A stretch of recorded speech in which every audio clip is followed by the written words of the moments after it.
What is up guys, Fi here, and today we're going to be doing our patch 5.2 top 5s. We're going to be starting with the AD carry role, and then we're going to do the other roles over the next couple of days. Remember, this list is for solo queue, so what I think is best for you to climb with, and it is my opinion, but I'll give explanations, builds and tips along the way. So rocketing into our number 5 spot is Jinx. You see what I did there? Because she fires rockets. Yeah, okay, well. Anyway, so she's actually really effective because she's kind of like a cross between Caitlyn and also a Vayne. She has the range and the lane control of someone like Caitlyn, and she can be pretty safe at the back of a fight, but she also has the late game carry potential of a Vayne. Her Q is really what makes Jinx so good. She has the attack speed steroid and she also has the range. She has the passive to clean up fights. She has a global ultimate which can often actually end up snowballing bot lane just from a random other kill in a random other lane. She has a really good mid to late game, and she snowballs really hard. Now this is a really important point to make, is that she actually has a good mid game, whereas someone like Caitlyn dips in the mid game because she's auto attack reliant.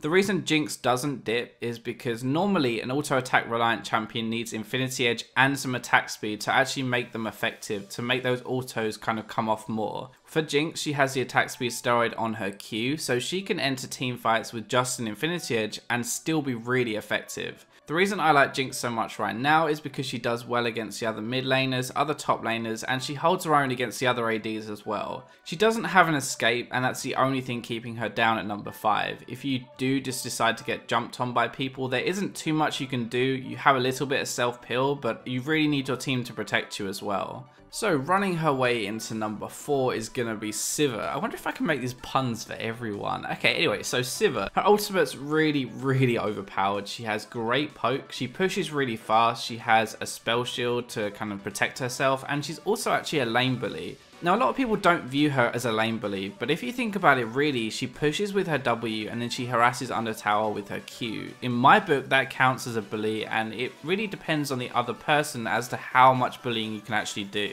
It's just really hard to outpush a Sivir in lane, which pretty much means you get a free lane to do what you like. You can eat spells directly to get mana back, and that is her biggest problem. She is so mana hungry in lane.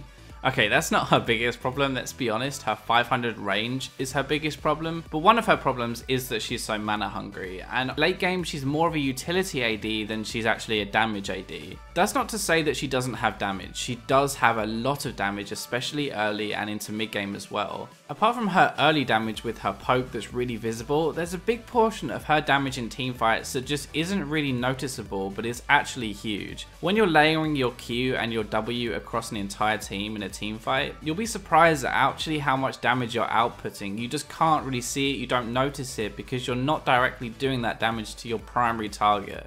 When we talk about Sivir in team fights, you can't just obviously talk about her AoE damage, you have to talk about her ultimate and just how strong it actually is. It catches people off guard all the time, and when you actually play Sivir, you're playing the engager. Even though you don't physically engage, you're the one who's saying, okay, let's go. You're hitting that go button and telling your team, right, we're gonna go right now and we're gonna catch someone out. The only reason Sivir isn't higher on this list is because when it does come to late game, her 500 range really starts to show, and it does hurt her. Okay, so hopping her way into the next spot is going to be Kalista, and Kalista is very strong in solo queue right now because she has a lot of solo carry potential. She's also a ton of fun to play, but she is actually kind of tough to learn, so you aren't going to pick her up straight away and be good with her. Her Rend or her E has a huge amount of damage with it if you give it enough time. She can kite very easily with her passive. She can't really be escaped at all because of that passive, and the ult can save your support or actually engage with them.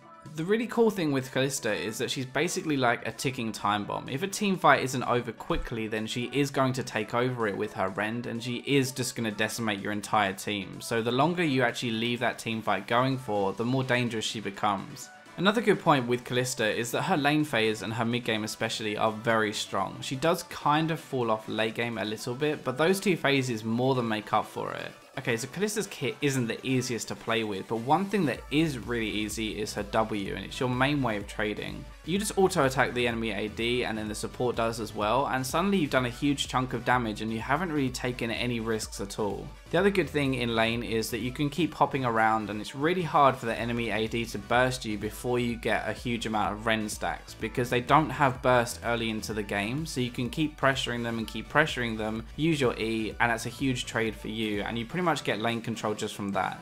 Now Kalista isn't without her weaknesses, and her big weakness is to burst. As I said before, she needs time in a team fight to really do anything, and if you don't give her that time, if you have a huge amount of burst and you kill her before she can really get her Ren stacks, then she's utterly useless. So flying into her number 2 spot is going to be Corki, and Corki is probably one of the most underappreciated AD carries right now. He's one of the best definitely, but he's not really talked about at all. And the reason he's so good is because he has a huge mix of magic and AD damage. He has a lot of burst, a lot of poke. He's a great tank killer with that magic and his passive damage, and also a huge mid-game power spike. So pre-6 he's kind of underwhelming. He doesn't really have much damage, and your job is really just to farm and survive till you get your rockets. But after you get those rockets, you can start to poke. You'll probably have your Sheen too, and your auto Sheen plus your Q is really going to hurt somebody. Once you get that Sheen in level 6, you can pretty much kill anyone in lane as long as you play it correctly, and you actually have a huge amount of kill pressure, which a lot of people don't abuse.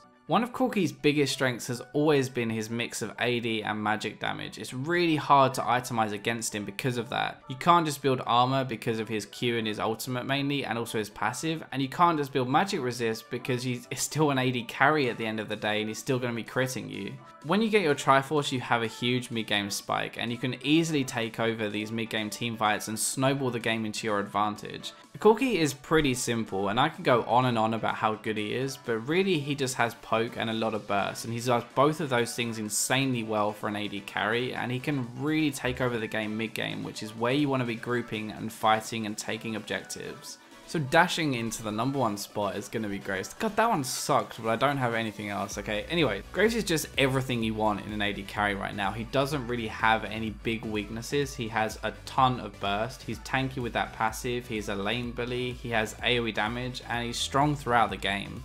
One of the good things with Graves is that he's so easy to get the hang of. All you need to know is how much damage you can do and whether you can actually kill someone or not. His trade combo is very simple with an auto and a Q, and he's really easy to lane with. Him being easy to lane with is pretty much down to his Q and his passive. His Q can go through minions so you can push the wave while harassing your enemies, and also the passive means that you can trade and it's very difficult to take a bad trade. I would always recommend that you have 5 to 6 passive stacks before you engage so that you can get to 10 very quickly, and this is going to mean that you have a huge amount of bonus to your resistances and you won't actually take too much damage in return. So apart from his lane control with his passive and his Q, he has a huge amount of kill potential in lane, or well, throughout the game really, with his ultimate and his Q as well. Ultimately, when someone wants to kill you, they have to get up close and personal to do that, and that's when you thrive. That's when you dash in, you Q, you ult, and you pretty much one-shot someone. When you combine your huge burst with your crits, you take over the game because you can crit someone, ult them, Q them, and they're basically going to be dead.